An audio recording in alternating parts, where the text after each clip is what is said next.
सावळा गोंधळ चालू आहे, चालू आहे. 12 डिसेंबर 2022 पासून त्या पर्यंत या ठिकाणी जवळपास 3 आदिवासी मुलीचा मृत्यू या ठिकाणी झालाय. कत्तलखाना आहे. आदिवासी मुलीने शिक्षण घ्यावं का नाही, तर शिक्षण घेण्याचा अधिकार आहे का नाही, खरे संस्थेने दाखवून दिलाय. संस्थेचा अध्यक्ष हा फार माधुरी झालेला आहे. त्याला वाटत आहे पैसे देऊन प्रकरण मिळतात, तीच बघत 3 प्रकरणामध्ये झालेले आहे. छटछूट कारवाई करायचं आणि कारवाईतून पळ करायचा आणि जामीन करून घ्यायचं. जामीन करून घेणं म्हणजे निरोध नाही. संस्था अध्यक्षाला माझी विनंती आहे, तुम्ही जामीन करून निरोध नाही. त्या मुलीचा 3 मुलीचा जीव परत येणार नाही. आदिवासी मुली त्याच्या विरोधात तुम्ही बोलणार नाही तुम्हाला वाटतं का? बहुजन विकास आघाडीच्या आदिवासी मुलीच्या न्याय हक्कासाठी लढणार आहे आणि लढत राहणार आहे. आज या ठिकाणी आक्रोश मोर्चा केलेला आहे. आता बहुजन विकास आघाडीच्या वतीने आज 12 वाजल्यापासून आम्ही या ठिकाणी बेमुदत धरणे आंदोलन चालू करत. लोकांच्या शाळेची मान्यता रद्द होणार नाही. त्याचे अध्यक्ष आहेत संस्थेचे, त्यांच्यावर 18 अंतर्गत त्यांच्यावर सदस्य म्हणून सुद्धा गुन्हा दाखल झाला पाहिजे. 410 असे छोटे गुन्हे चालणार नाही. सर्व सिद्धबाजार अध्यक्ष असल्यामुळे त्यांच्यावर मनुष्यवधाचा गुन्हा आणि 18 गुन्हा दाखल झाला पाहिजे. संबंधित प्रकल्प अधिकाऱ्यावर देखील हेच गुन्हे दाखल पाहिजे. ही बहुजन विकास अभियानची शेवटपर्यंत मागणी राहणार आहे.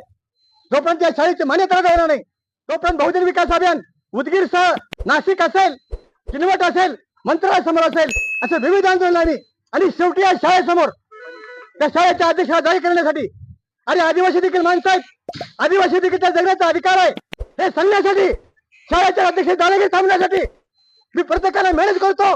तिची भावना त्याची झाली आहे, त्याच्या भावनेचा निषेध करण्यासाठी शेवटी आम्ही शाळेसमोर देखील आंदोलन करत आहोत.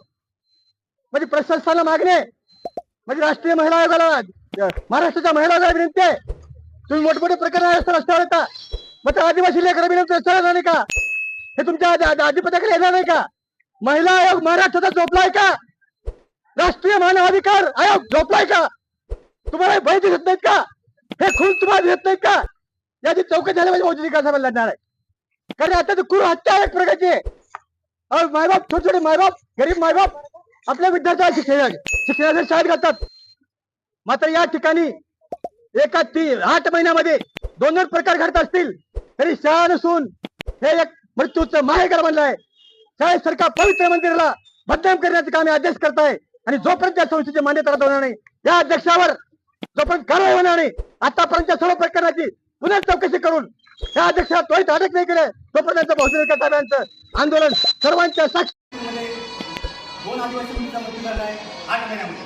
त्याच्यावर त्वरित कारवाई करून मरणोत्तर ते आदिवासी मुलींना न्याय द्यावा यासाठी बहुजन विकास आघाडीच्या वतीने आक्रोश तयार केलेला आहे. बेरोजगारी आंदोलन चालू आहे. याच्यावर न्याय मिळण्यासाठी मुंबई येथे, नाशिक येथे, किनवट येथे आणि शाळेतून आपण करावं. आपण आपल्या निवडून भावना स्थापना करू, आम्हाला न्याय देण्याचं काम आपण करा विनंती करण्यासाठी आम्ही आलो.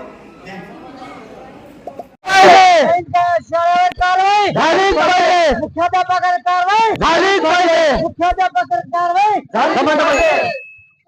जय हिंद स्कूलचा अध्यक्षावर कारवाई, जय हिंद स्कूलचा अध्यक्षावर कारवाई झालीच पाहिजे, जय हिंद स्कूलची मान्यता रद्द झालीच पाहिजे, आदिवासी मुलीचा खून करणाऱ्यावर कारवाई झालीच पाहिजे, आदिवासी मुलीचा खून करणाऱ्यावर कारवाई झालीच पाहिजे, आदिवासी मुलीचा बळी घेण्यावर कारवाई झालीच पाहिजे, संस्था चालकावर कारवाई,